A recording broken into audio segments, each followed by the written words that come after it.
Putin, he was given this very warm, this very ceremonial welcome in India. Putin का दौरा भारत में आपको जश्न का सामान नजर आता है क्योंकि मोदी को आखिरकार वो हथियार मिल ही गया है। And it is in fact a time-tested relationship between India and Russia. और रूसी सदर ने भारत में शानदार इस्तकबाल के बाद अफगानिस्तान मामले पर अफगान हुकूमत की हमायत कर दी। अमेरिका के खबरदार करने के बावजूद भारत रूस से तेल की खरीदारी जारी रखेगा। सदर ट्रंप के बयानात के बाद भी भारतीय पॉलिसी में कोई तब्दीली नहीं लाई गई। इसमें दोनों का बहुत ज्यादा फायदा है, specially on oil and gas and energy and minerals. Putin ने इंडिया के सरजमीन पर यह कहा भी कि मुझे समझ में नहीं आता कि अमेरिका तो हमसे आज तक खुद भी ऑयल खरीद रहा है अपने न्यूक्लियर प्लांट्स के लिए, लेकिन वो भारत को कैसे रोक रहा है कि वो हमसे जो ऑयल है, खाम तेल है, वो ना खरीदे। And India wants to continue this relationship. It wants to diversify, deepen this relationship. It wants to increase trade with Russia. और इस दौरे के असरात पाकिस्तान पर भी आए हैं। किस अंदाज में आए हैं? इंडिया में उनके जो मुज़ाकरात होने हैं उसमें डिफेंस डील एक बहुत अहम इशू है जो रूस के साथ होगा। तो क्या पाकिस्तान पर एक और अटैक करने की तैयारी हो रही है या तो फिर सवाल ये बनता है कि क्या रूस ने पाकिस्तान और चीन के साथ कोई गेम कर दी है और उधर से हट के इधर जाएंगे। तो प्यूटन का भी इसमें इंटरेस्ट है। Modi saying that India-Russian relations, and I'm quoting again, should grow and touch new heights. Putin Bharat का दौरा भी करते हैं लेकिन वो पाकिस्तान का विजिट नहीं करते। नमस्ते दोस्तों, जय हिंद। हिंदुस्तान स्पेशल में आपका स्वागत है दोस्तों। 5 दिसंबर 2025 का दिन इतिहास के पन्नों में स्वर्ण अक्षरों में दर्ज हो गया। यह वो दिन है जब दुनिया की दो सबसे पुरानी और भरोसेमंद ताकतों ने पश्चिमी देशों की छाती पर मूंग दलते हुए एक नई विश्व व्यवस्था का शंखनाद कर दिया।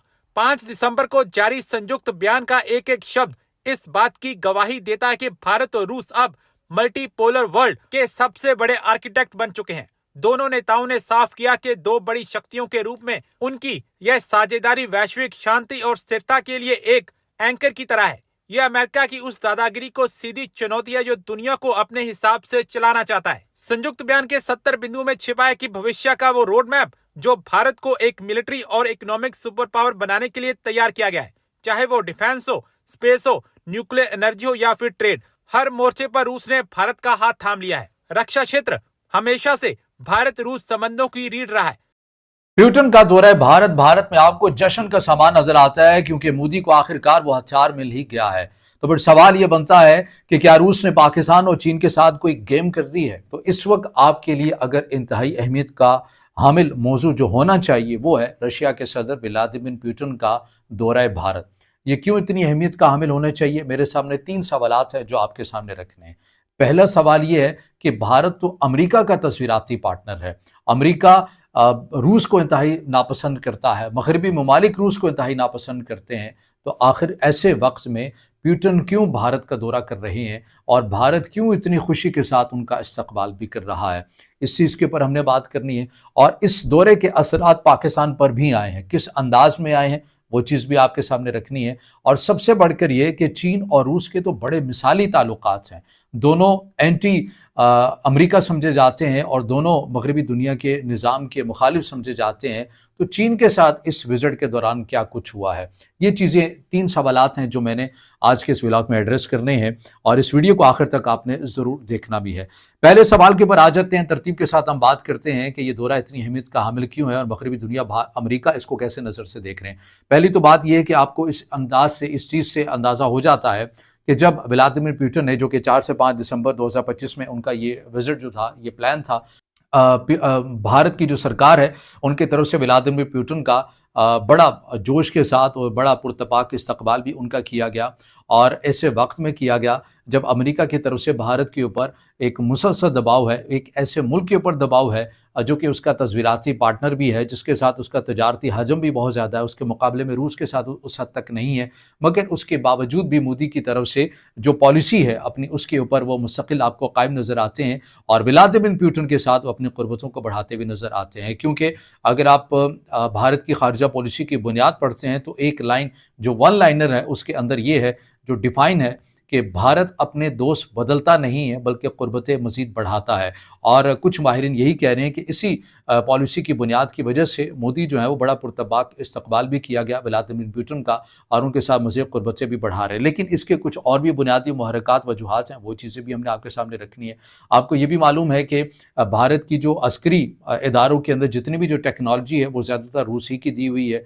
हैवी टैंक्स की बात करें, फाइटर जेट्स की बात करें, और बिलखसूस उनकी नेवी के हवाले से जो टेक्नोलॉजीज़ हैं वो रशिया ही की हैं। तो बताया ये भी जा रहा है कुछ माहिरीन की तरफ से कि अगर अमेरिका के सदर डोनाल्ड ट्रंप भारत का दौरा कर लेते, वो क्वाड के सिलसिले में जो उन्होंने आना था सितंबर के अंदर डिफाइन था, लेकिन वो नहीं आए। अगर वो आ जाते तो ये दौरा पुतिन का नहीं होना था, लेकिन वो चूंकि नहीं आए तो इसलिए पुतिन ने ये ज़रूरी समझा कि हमें ऐसे वक्त में भारत का दौरा ज़रूर करना चाहिए कि अमेरिका उनके ऊपर मुसलसल दबाव डाल रहा है कि वो रूस के साथ ताल्लुकात अपने ना करें, मगर उसके बावजूद भारत अपनी पॉलिसी के ऊपर कायम है। और यही सवाल व्लादिमीर पुतिन से किया भी गया, और व्लादिमीर पुतिन ने इंडिया के सरजमीन पर यह कहा भी कि मुझे समझ में नहीं आता कि अमेरिका तो हमसे आज तक खुद भी ऑयल ख़रीद रहा है अपने न्यूक्लियर प्लांट्स के लिए, लेकिन वो भारत को कैसे रोक रहा है कि वो हमसे जो ऑयल है, खाम तेल है, वो ना ख़रीदे। तो ये इन तमाम चीज़ों की अक्कासी भी करता है।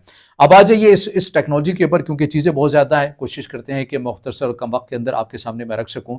जौहरी आबदोज़ से मुतलिक बहुत ज़्यादा बातें की जा रही। ब्लूमबर्ग की खबर हमारे सामने आती है जिसके में बताया यह गया कि रूस से भारत एक जौहरी आबदोज़ लीज़ पर ले रहा है, और इसे एक नया दिफाई मुआहदे के तनाजुर में बहुत ज़्यादा डिस्कशन की जा रही है। डिफेंस डील्स हो रही हैं, बड़े वेपन्स की बात हो रही है कि Su-57 स्टेल्थ फाइटर जेट्स जो हैं वो खरीदे जा रहे हैं इंडिया की तरफ से, और फिर Su-400, 500 इंडिया की तरफ से खरीदे जाएंगे पुतिन से।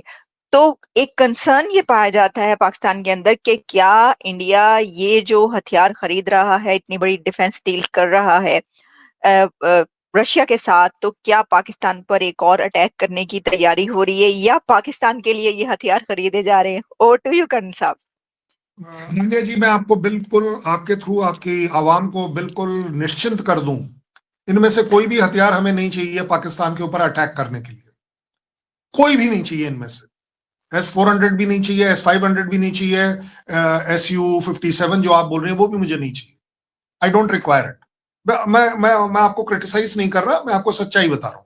क्योंकि अगर मुझे पाकिस्तान के साथ एक फुल फ्लेजेड लड़ाई लड़नी है तो मेरी प्रेजेंट कैपेबिलिटी डाटा के तौर पर एक सुपीरियोरिटी में ऑलरेडी है। मैं ये कभी नहीं आपको झूठ बोलूंगा कि आपके पास टैंक मेरे से कम है, आपके पास सबमरीन मेरे से कम है, आपके पास नेवी के जहाज मेरे से कम है, आपके पास उड़ने वाले जहाज भी मेरे से कम है, वगैरह वगैरह। और सबसे बड़ी बात, जहाज होना या हथियार होना अपने आप में कोई फन्ने खा वाली बात नहीं है। आप उसे मेंटेन, उसके पीछे एक इकोनॉमी होनी चाहिए जो आपको मेंटेन कर पाए। आप रशिया का हालत देख रहे हैं, आप यूएस की भी हालत देख रहे हैं। लड़ाइयां आजकल, मान लीजिए मेरी बात, नए इकोनॉमी की है।